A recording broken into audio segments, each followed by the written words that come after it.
Bom dia, meus irmãos, graça e paz. Estamos mais uma vez para conversar a respeito da palavra de Deus.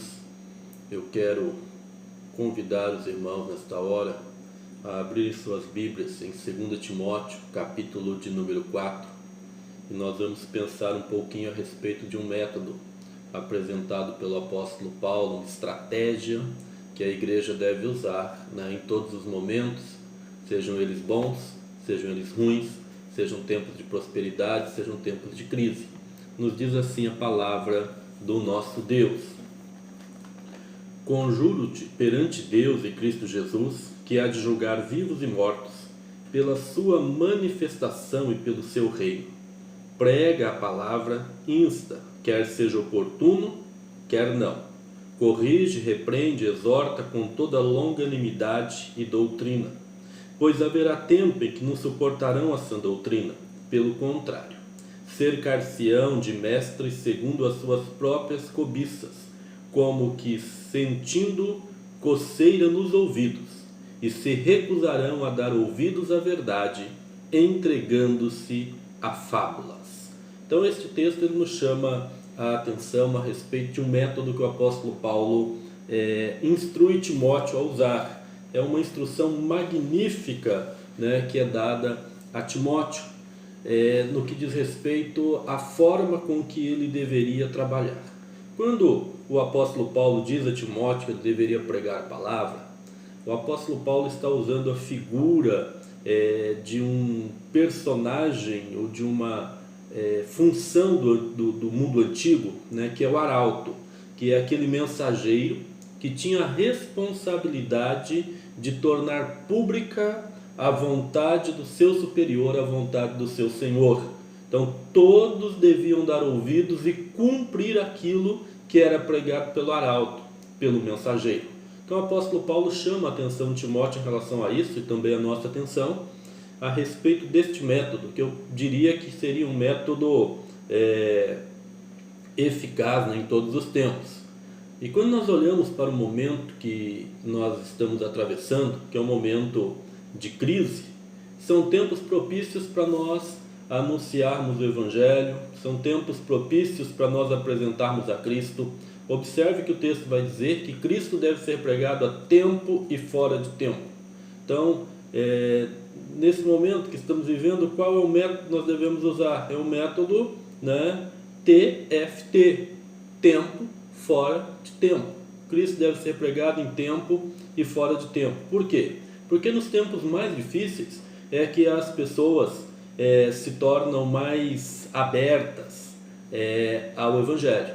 São nos tempos de crise que nós podemos confrontar as pessoas, confrontar o homem perdido, mostrando a eles o engano que é confiar no seu próprio poder, confiar nas estratégias humanas para suprir as suas necessidades. Então mostramos às pessoas que somente em Deus, no Deus eterno, é que as suas reais necessidades são cumpridas.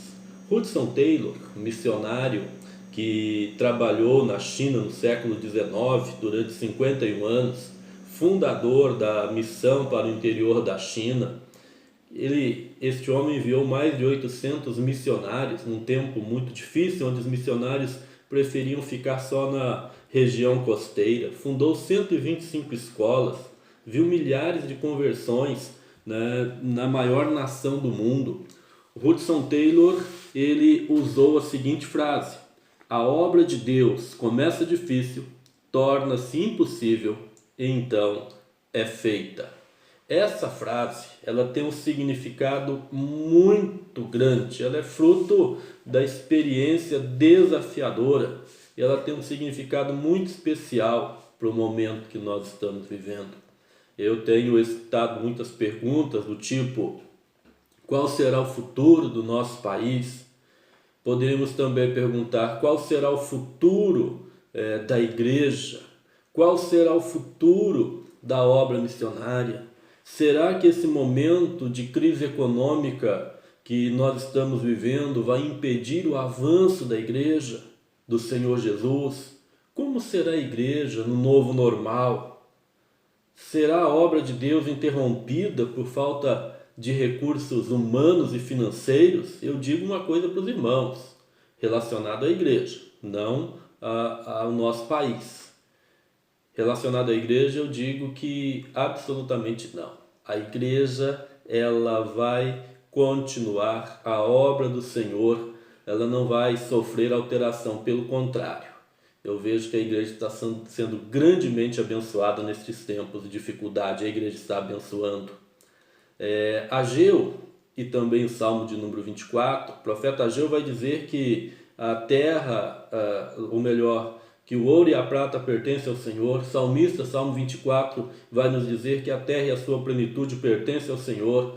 Então, significa que a obra é do Senhor. A crise, ela pode até ameaçar o nosso país, mas ela não vai determinar o destino de nossas vidas, o destino da igreja, nem o futuro das almas que ainda não conhecem a Jesus. Então, a obra do Senhor, ela está nas mãos de Deus. E Deus sempre usou o seu povo durante as crises semelhantes às que vivemos hoje.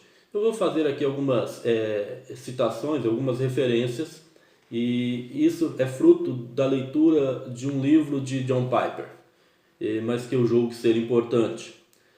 Quando nós vamos lá no Evangelho de Mateus, nós vamos encontrar no capítulo 5, Mateus dizendo o seguinte, que os seus seguidores deveriam brilhar. Mateus vai dizer que nós, seus seguidores, que a nossa luz deve brilhar diante dos outros, para que o nosso Pai Celestial, através das nossas obras, ele seja glorificado nos céus. Geralmente não se olha muito o contexto em que este versículo está inserido, esta nota sobre ser sal e luz do mundo, que é o testemunho, né? Um testemunho mais salgado, um testemunho mais brilhante, justamente porque as boas obras deveriam ser feitas em meio ao sofrimento. A luz mais forte, ela brilha na escuridão mais densa.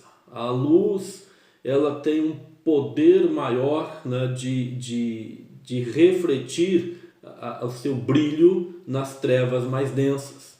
Se você pegar o contexto de Mateus, nos versículos 11 e 12, nós vamos encontrar o seguinte, que Jesus tinha acabado de dizer: bem-aventurado vocês são no mundo, quando por minha causa os insultarem, os perseguirem, mentindo, disserem todo mal contra vocês. Alegrem-se, exultem, porque grande é a sua recompensa nos céus. Então, logo em seguida, nos versos 13 até o 16, Jesus vai trazer essa ideia. Olha, vocês são o sal da terra, vocês são a luz do mundo. Não são raras as obras que dão ao cristianismo seu sabor e seu brilho. Boas obras a despeito do perigo. Boas obras feitas naqueles momentos mais difíceis. Muitos não cristãos fazem boas obras. Nós sabemos disso. Mas somente as pessoas que têm o verdadeiro temor do Senhor nos seus corações são aquelas que glorificam a Deus por causa ou através destas boas obras. Mateus nos mostra aqui boas obras sendo feitas num tempo, num momento de perigo, de perseguição. A ideia aqui é a mesma, meus amados irmãos. Nós não temos uma perseguição, mas nós temos diante de nós uma doença. O princípio permanece. As ações de amor, no contexto, seja de perigo ou de perseguição, elas apontam mais claramente para o fato de que estas ações são sustentadas pela esperança que nós temos no Deus eterno.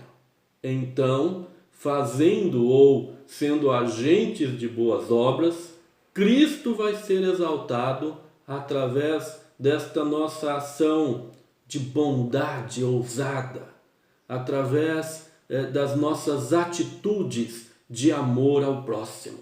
O objetivo final, se nós olharmos para o texto, seja a orientação que Paulo passa a Timóteo, ou o texto que nós estamos mencionando aqui de Mateus, a orientação é que o povo de Deus, ele deve glorificar a Deus pela sua grandeza e exaltar ao Senhor Jesus. Paulo vai dizer em outros textos, se vocês comem ou bebem ou fazem qualquer outra coisa, façam tudo para a glória de Deus. Minha ardente expectativa e esperança é que Cristo seja engrandecido no meu corpo, quer pela vida, quer pela morte. Então, em 1 Coríntios 10, 31 e Efésios 1, 20, os textos que foram mencionados, Paulo está dizendo: Deus glorificado em tudo, Cristo exaltado em minha vida ou em minha morte. Esse é o grande objetivo dado por Deus ao ser humano e especialmente à sua igreja.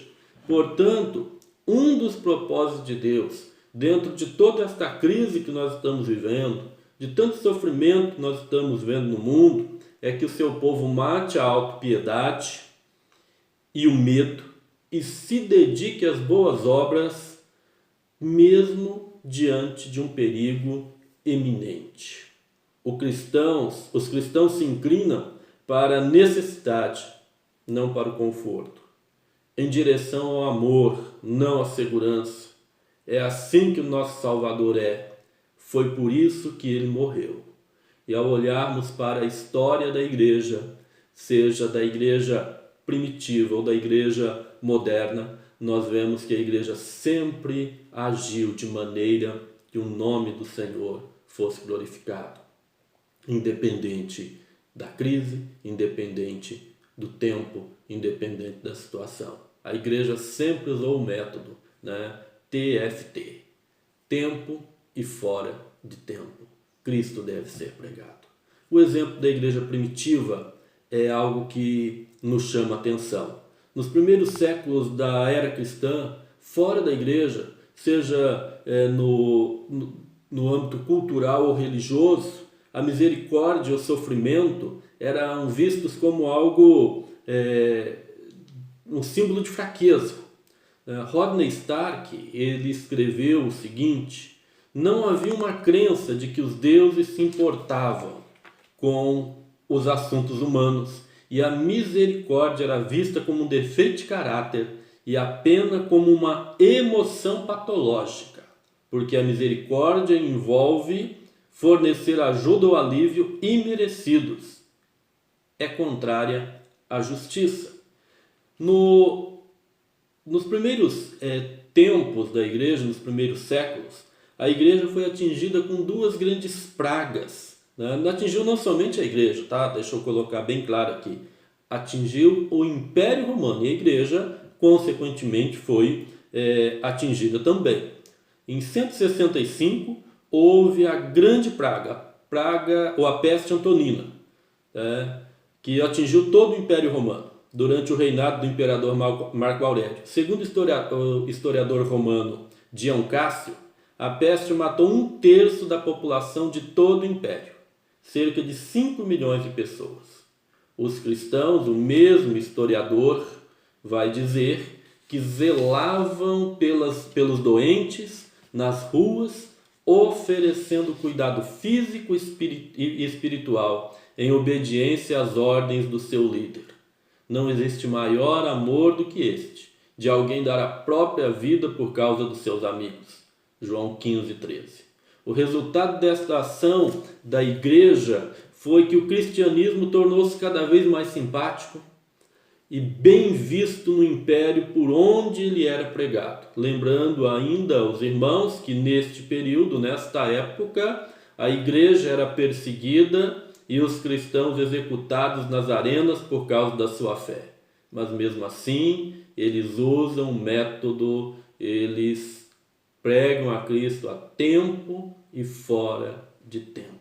Em tempos oportunos e em tempos de dificuldade. A peste, uma outra agora, ou a praga de Cipriano, nome atribuído a uma epidemia que atingiu o Império Romano no ano de 251 e que durou 2 décadas, leva este nome porque foi o bispo Cipriano de Cartago que a descreveu. Ela afetou inúmeras cidades do império, ceifando milhões de vidas. Segundo várias fontes, no auge da epidemia, em torno de 5.000 pessoas morriam por dia na capital do império. Ela causou uma ampla escassez de mão de obra, afetou a agricultura, afetou o exército e pode ter influenciado, segundo alguns historiadores, a expansão do cristianismo no interior, né, do império, devido aos cuidados que os cristãos, mostravam para com os doentes, mesmo com os que não compartilhavam a mesma fé que eles. A igreja pregava a Cristo a tempo e fora de tempo. Portanto, enquanto a população estava morrendo pela doença, os médicos fugiam para suas terras rurais. Isso diz Stark. Aqueles com sintomas eram expulsos de casa. Sacerdotes pagãos abandonavam os templos. Stark observa o seguinte: os cristãos alegaram ter resposta e, acima de tudo, tomaram ações apropriadas. As respostas incluíam, preste atenção, perdão dos pecados por meio de Cristo e a esperança da vida eterna além da morte. Foi uma mensagem preciosa em uma época de desamparo médico e de completa desesperança. Os cristãos pregavam a Cristo a tempo e fora de tempo, diante de tamanha crise que enfrentavam. Eles tinham a resposta: perdão dos pecados em Cristo Jesus e a esperança da vida eterna além da morte. Nós temos a resposta para aqueles que sofrem neste tempo: o perdão dos pecados em Cristo Jesus e a esperança da vida eterna após a morte. Como resultado do trabalho, do testemunho, das boas obras dos crentes do terceiro século, nos é colocado assim, pelo imperador Juliano, no ano 332 a 363 depois de Cristo, quando ele quis voltar com a antiga religião romana que colocava que César tinha que ser adorado, né? Ave César. Mas os cristãos diziam assim: Ave Cristo, né? Ou tinham que o cidadão romano tinha que dizer que César era Deus e César era Senhor, mas os cristãos diziam assim: Cristo é Senhor. Então, este imperador, ele escreve de maneira frustrada ao sacerdote romano da Gália. Ele escreve da seguinte maneira: o ateísmo, isto é, a fé cristã, avança especialmente através do serviço amoroso prestado a estranhos e dos seus cuidados com o enterro dos mortos. É um escândalo que não haja um único judeu que seja mendigo, e que os galileus ateus, isto é, os cristãos, cuidem não apenas dos seus próprios pobres, mas também dos nossos, enquanto aqueles que nos pertencem procuram em vão a ajuda que nós deveríamos lhes prestar. Então nós vemos aqui o resultado dos cristãos, né, durante esta crise mencionada aqui em 251. O resultado disso vai se refletir praticamente 50 anos depois, por causa do testemunho destes crentes, porque eles não perderam a oportunidade de falar do perdão dos pecados por meio de Jesus e da esperança da vida eterna. Eles pregaram a Cristo a tempo e fora de tempo. Eu sei, meus amados irmãos, que a Igreja do Senhor Jesus Cristo, ela enfrenta um grande inimigo. O grande inimigo não é a crise que está aí, o grande inimigo não são as pestes ou as calamidades que possam surgir. O grande inimigo é o Deus deste século, é Satanás, que a Bíblia vai dizer que ele coloca embaraço para a igreja, para os pastores, para os missionários, criando dificuldades na realização da tarefa. A estratégia do diabo é semear a incredulidade e o medo no coração dos crentes. Assim, faz com que os cristãos não invistam suas vidas, seus talentos, seus recursos no reino de Deus, na obra do Senhor. Satanás é um sabotador da estratégia de Deus, da estratégia de pregar a Cristo a tempo e fora de tempo. Mas Salomão, né, a palavra de Deus, através de Salomão, vai nos dar um sábio conselho. Como nós devemos agir em tempos difíceis? Devemos agir pela fé. Salomão vai dizer, Eclesiastes 11:1, lança o teu pão sobre as águas, porque depois de muitos dias o acharás. Parece um contrassenso. Salomão vai falar a respeito das incertezas da vida. Salomão vai falar a respeito da futilidade de muitas coisas. Mas aqui ele coloca para nós o seguinte, que o que nos bloqueia é o medo. O que nos impede de concretizarmos a vontade de Deus e realizarmos o que queremos é o medo, é a falta de fé, é a falta de confiança no Senhor. Devemos trabalhar sim e viver a nossa vida com fé e sabedoria, sem ansiedades que nada resolvem, só nos trazem prejuízo. Lança o teu pão sobre as águas. Tem a ver... Lança o teu pão sobre as águas. Tem a ver com investimento de amor, abençoando vidas que precisam de Deus. Aparentemente, lançar o pão sobre as águas é um contrassenso. Lançar o pão sobre as águas, ele nunca retornaria para nós como lucro, pois perderíamos até o pão. Porém, quando nós olhamos para a estratégia de Deus, para a forma com que Deus trabalha, quando nós pensamos aqui na questão de anunciarmos o reino de Deus a tempo, fora de tempo, termos boas obras, cumprindo aquilo que o Senhor colocou para nós, estas boas obras, elas retornam para nós como bênção nas nossas vidas mais cedo ou mais tarde, como consequência da nossa liberalidade e do nosso amor ao próximo. Crises mundiais virão, né? Mateus capítulo 24, versos 6 a 12, nos fala, Jesus profetizando sobre o final dos tempos, nos fala sobre os tempos difíceis. Sim, tempos difíceis virão e já chegou. Vivemos em tempos de crise mundial sem saber o que vai acontecer, o que isso vai acarretar para as nossas vidas.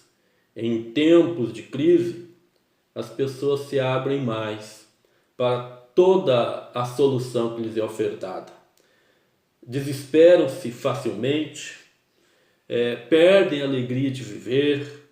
Diante disso, nós temos um excelente cenário para a pregação do Evangelho, para a proclamação da esperança que é em Cristo Jesus e que nenhum outro plano, projeto, estratégia humana pode oferecer, que é a garantia da vida eterna.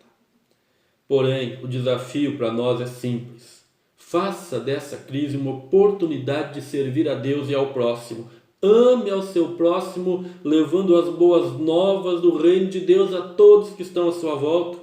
É tempo de demonstrarmos ao mundo o valor da nossa fé, apesar das dificuldades que nós enfrentamos. Precisamos responder a esta situação que aí está com atos de fé, com ousadia espiritual, com coragem, traduzidos em obras, traduzidos por uma intensa participação na expansão do reino de Deus, no teu bairro, no Matão, em Sumaré, no nosso estado, no Brasil e no mundo.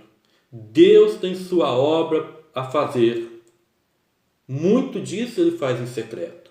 Nós temos a nossa.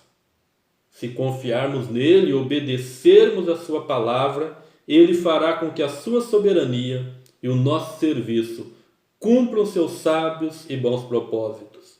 Levantemo-nos, irmãos, e proclamemos ao próximo a segurança daquele que serve ao Senhor, especialmente quando tudo à nossa volta está incerto. Pode haver comichões nos ouvidos, mas a palavra do nosso Deus nos orienta que devemos anunciar a Cristo a tempo e fora de tempo.